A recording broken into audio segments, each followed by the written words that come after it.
السلام علیکم ورحمۃ اللہ وبرکاتہ۔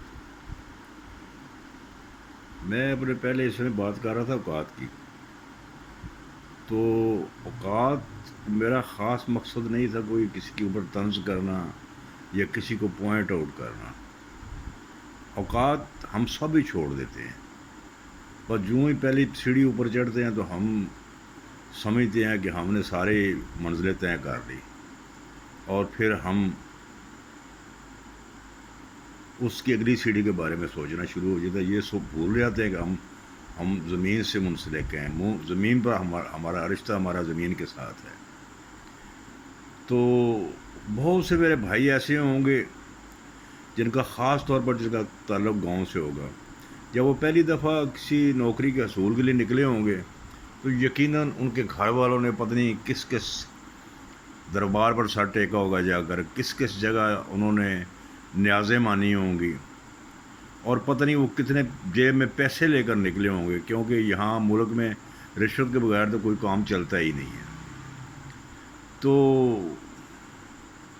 پتہ نہیں وہاں پر کتنی ویکینسیاں ہوں گی اور کتنے بندے انہوں نے رکھنے ہوں گے، اور ان میں سے وہ سلیکٹ ہو کر آگے آتے ہیں۔ تو پھر ان کو بھولنا نہیں چاہیے کہ یار جو کچھ بھی کیا ہم پر اللہ تعالیٰ نے کرم کیا ہے، اور ہم کہاں تھے اور کتنی مشکلوں سے اس جگہ پر پہنچے ہیں۔ تو ان کو صرف اس چیز پر توجہ دینی چاہیے کہ جس ادارے میں بھی ہوں وہ اپنی ذمہ داریاں پوری کریں، اس کے اوپر نظر رکھیں ایمانداری سے۔ آج جو دوسری قومیں آپ سے آگے نکل چکی ہیں نا، آپ یقین کر لیں کہ ان کو دیکھیں جا کر تو وہ ڈیوٹی کے ٹائم پر ڈیوٹی ہی کرتے ہیں، ڈیوٹی کے ٹائم پر پیدا کے بارے میں نہیں سوچتے، ڈیوٹی کے بارے میں کسی کو مرغوب کرنے کے بارے میں نہیں سوچتے۔ ڈیوٹی کے اوپر جب کھڑے ہوں تو وہ یہ نہیں کہتے کہ اے میرا علاقہ ہے گئے ایتھے میں جو مرضی کر سکتا، نہیں، تم کچھ نہیں کر، تمہیں صرف اتنا ہی کرنا ہے جتنی تمہیں ذمہ داری دی گئی ہے۔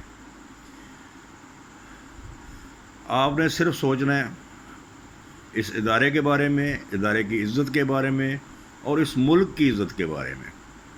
یہ ملک جو ہمیں ایک نعمت کی شکل میں ملا ہے، آپ یقین کر لیں کہ اگر خدا نہ کرے کبھی یہ ملک نہ ہوتا تو ہمارے بہت سے لوگ ایسے تھے جو میرا خیال ہے دفتروں میں پی این بھی ان کو کوئی نہ رکھتا، ان کو چپڑاسی بھی نہ رکھتا، لیکن آج وہ یہاں پر عزت اور آبرو سے رہ رہے ہیں۔ لیکن اس کے اوپر وہ تکبر نہ کریں، اس کے اوپر وہ غرور نہ کریں، وہ یہ سمجھیں کہ جس کرسی پر میں بیٹھا ہوں اس کرسی کے کیا ذمہ داریاں کیا ہیں، اس کرسی پر مجھے کیوں بٹھایا گیا ہے۔ تو اگر وہ یہ سوچے گا تو انشاءاللہ تعالی ہر چیز ٹھیک ہوگی۔ اس ملک کے بارے میں سوچو، اپنی ان ذمہ داریوں کے بارے میں سوچو، اور نمبر تین اور آخری چیز جو ہے یہ سوچو کہ میں اس ادارے یا اس حکومت کے علاوہ رب کے سامنے بھی جواب دوں، کیونکہ رب نے یقیناً آپ سے پوچھنا ہے کہ تمہیں جو منصب سونپا گیا تھا کیا تم نے اس کے ساتھ ایمانداری سے اپنا حق ادا کیا، اور اگر نہیں کیا تو آپ یقین کر لو کہ آپ کی گرفت ہوگی۔ تو یہ ہمیں سب کو دیکھنا ہوگا کہ ہم کس طرف جا رہے ہیں، ہمیں دیکھنا ہوگا کہ ہم صحیح ہیں یا غلط ہیں۔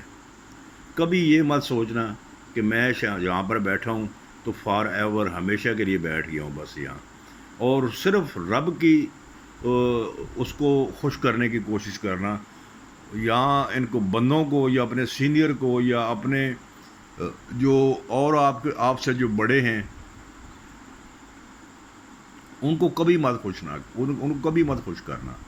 خوش کرنا ہے تو صرف رب کی ذات کو کرنا، اور ہمیشہ یاد رکھ لیں کہ بحیثیت مسلمان اگر ہر وقت صرف دو چیزیں ہم مد نظر رکھ لیں کہ نمبر ایک کہ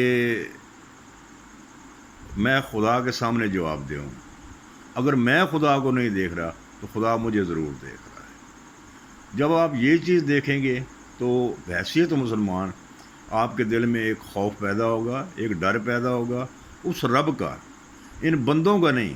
بندے کیا کر سکتے ہیں؟ بندہ آج ہے کل نہیں ہے. آج وہ کتنا نوازے گا آپ کو؟ وہ جو کچھ بھی آپ کو نوازے گا سب جہنم کے سامان ہیں.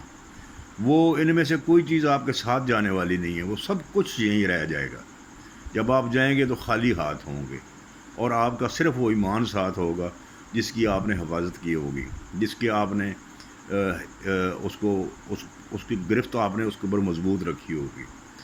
تو یہ چیزیں ہمیشہ دیکھیں اور کوشش کریں کہ ہمارا ملک آگے بڑھے. انشاءاللہ تعالی اگر آپ یہ سب چیزیں دیکھیں گے تو یہ ملک کو بڑھنے سے کوئی بھی نہیں روک سکتا. ہم تو دیکھتے ہیں نا کہ ہمیشہ کہ وہ فلاں آئے گا تو شاید یہ کر دے گا، فلاں آئے گا تو شاید یہ کر دے گا. کوئی کچھ نہیں کر سکتا. جو کچھ کرنا ہے اس میرے رب نے کرنا ہے. یہاں ایک پتہ بھی ہلتا ہے وہ بھی اس کی رضا کے بغیر، اس کی مرضی کے بغیر نہیں ہل سکتا. تو ہمیشہ اسی چیز کو مد نظر رکھیں. یہ دوسرا حصہ شاید میں صحیح طریقے سے نہیں بیان کر سکا، لیکن میں کوشش کی ہے. جو میرے دماغ میں تھا یا جو میرے ذہن میں تھا وہ میں نے کوشش کی ہے کہ آپ تک پہنچاؤں. اور اگر آپ تک ایک اچھا پیغام پہنچ گیا تو انشاءاللہ تعالی اس میں آپ کی بھی بھلائی ہے، اس میں میری بھی بھلائی ہے، اور اس ملک کی بھلائی ہے. السلام علیکم ورحمۃ اللہ وبرکاتہ.